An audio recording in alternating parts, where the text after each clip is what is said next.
Pradeep Joshi channel को subscribe करना बिल्कुल फ्री है। सब्सक्राइब करें और इस बेल आइकन को दबाएं हमारे नए वीडियोस सबसे पहले देखने के लिए।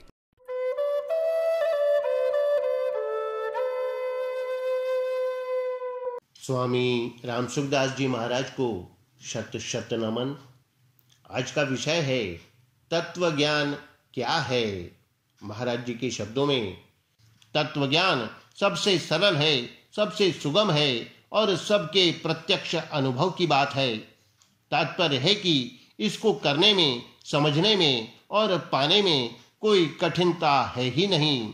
इसमें करना, समझना और पाना लागू होता ही नहीं, कारण कि यह नित्य प्राप्त है और जागृत, स्वप्न, सुषुप्ति आदि संपूर्ण अवस्थाओं में सदा ज्यों का त्यों मौजूद है।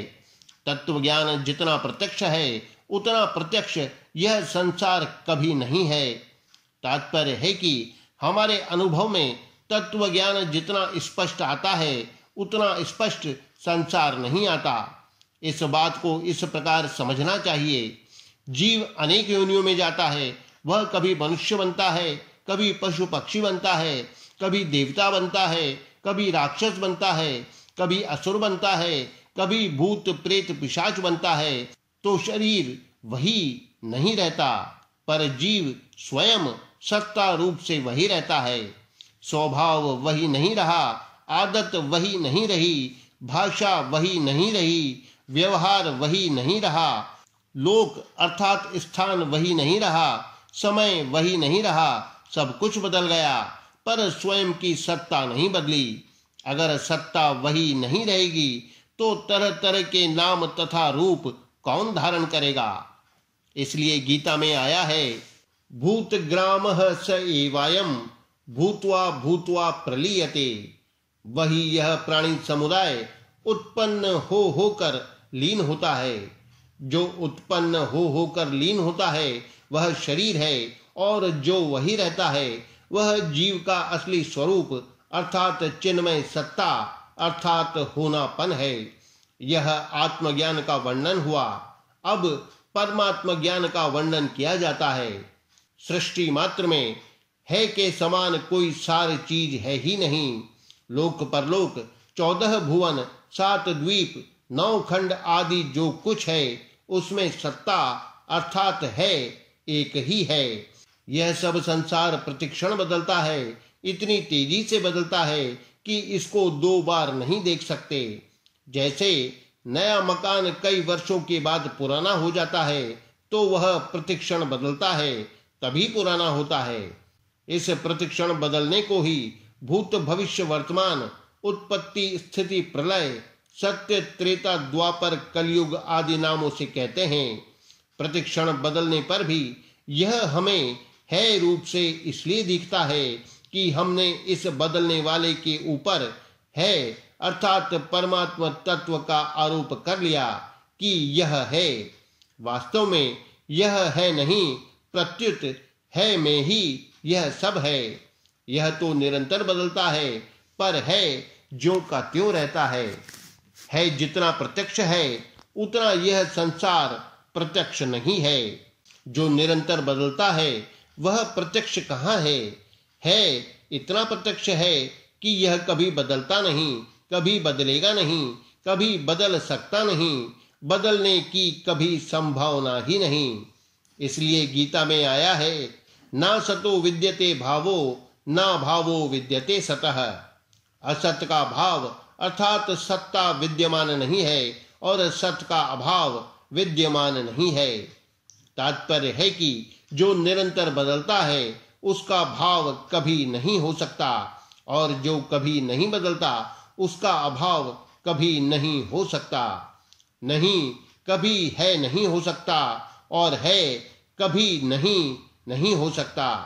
असत कभी विद्यमान नहीं है और है सदा विद्यमान है।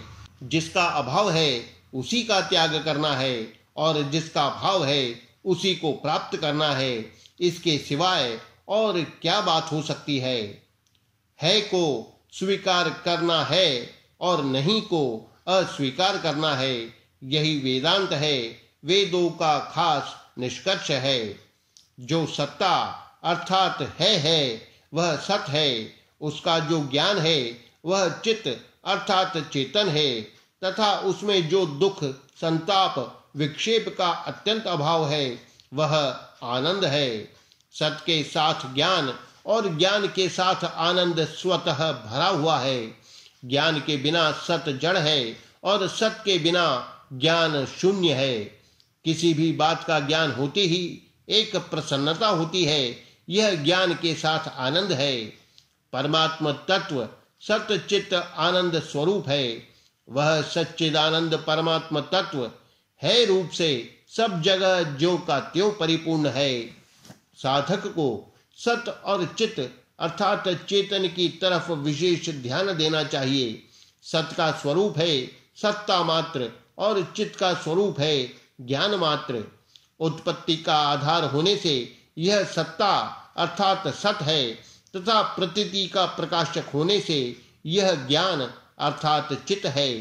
यह सत्ता और ज्ञान ही चिन्मय सत्ता है जो कि हमारा स्वरूप है।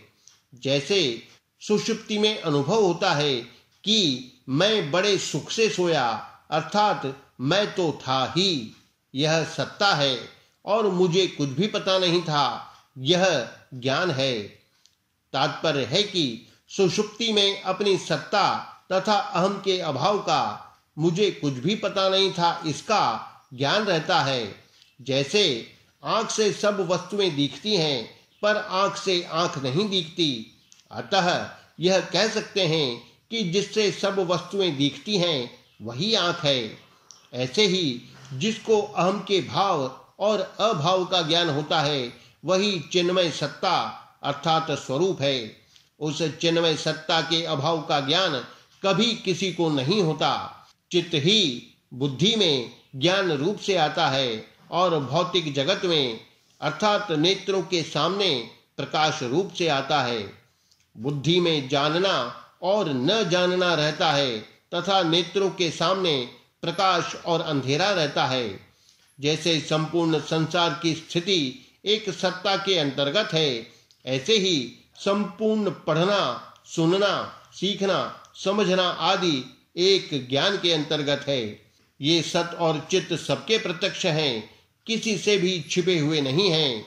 इनके सिवाय जो असत है वह ठहरता नहीं है और जो जड़ है वह टिकता नहीं है। सत और चित्त का अभाव कभी विद्यमान नहीं है एवं असत और जड़ का भाव कभी विद्यमान नहीं है। सत और चित्त सबसे पहले भी हैं, सबसे बाद में भी हैं और अभी भी ज्यों के त्यों हैं। जिनकी मान्यता में काल की सत्ता है उनके लिए यह कहा जाता है कि परमात्मा तत्व भूत में भी है, भविष्य में भी है और वर्तमान में भी है। वास्तव में न तो भूत है, न भविष्य है और न वर्तमान ही है, प्रत्युत एक परमात्मा तत्व ही है। वह परमात्मा तत्व काल का भी महाकाल है, काल का भी भक्षण करने वाला है। ब्रह्म अगनि तन बीच में मथ कर काढ़े कोय, उलट काल को खात है हरिया गुरुगम होए। नवग्रह 64 जोगिनी, 52 वीर प्रजंत, काल भक्ष सबको करे हरि शरणै डर पंत। काल उसी को खाता है जो पैदा हुआ है, जो पैदा ही नहीं हुआ उसको काल कैसे खाए। ऐसा वह परमात्मा तत्व जीव मात्र को नित्य प्राप्त है। उस सर्व समर्थ परमात्मा तत्व में यह सामर्थ्य नहीं है कि वह कभी किसी से अलग हो जाए, कभी किसी को अप्राप्त हो जाए। वह नित्य निरंतर सब में ज्यों का त्यों विद्यमान है, नित्य प्राप्त है। यह परमात्म ज्ञान है। आत्मज्ञान और परमात्म ज्ञान एक ही है, कारण कि चिन्मय सत्ता एक ही है, पर जीव की उपाधि से अलग अलग दिखती है।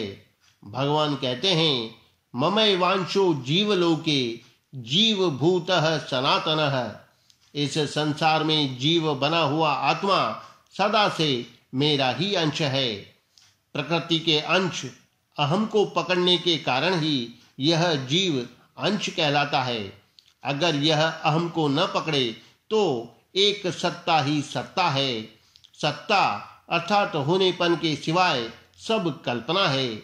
वह चिन्मय सत्ता सब कल्पनाओं का आधार है, अधिष्ठान है, प्रकाशक है, आश्रय है, जीवन दाता है। उस सत्ता में एक देशीयपना नहीं है। वह चिन्मय सत्ता सर्वव्यापक है। संपूर्ण सृष्टि अर्थात क्रियाएं और पदार्थ उस सत्ता के अंतर्गत हैं। सृष्टि तो उत्पन्न और नष्ट होती रहती है, पर सत्ता ज्यों की त्यों रहती है। गीता में आया है, यथा सर्वगतम सौक्ष्म्याद आकाशम नोपलिप्यते सर्वत्रावस्थितो देहे तथात्मा नोपलिप्यते। जैसे सब जगह व्याप्त आकाश अत्यंत सूक्ष्म होने से कभी भी लिप्त नहीं होता, ऐसे ही सब जगह परिपूर्ण आत्मा किसी भी देह में लिप्त नहीं होता। तात्पर्य है कि चिन्मय सत्ता केवल शरीर आदि में स्थित नहीं है, प्रत्युत आकाश की तरह संपूर्ण शरीरों के सृष्टि मात्र के बाहर भीतर सर्वत्र परिपूर्ण है। वह सर्वव्यापी सत्ता ही हमारा स्वरूप है और वही परमात्म तत्व है। तात्पर्य है कि सर्वदेशीय सत्ता एक ही है। साधक का लक्ष्य निरंतर उस सत्ता की ओर ही रहना चाहिए।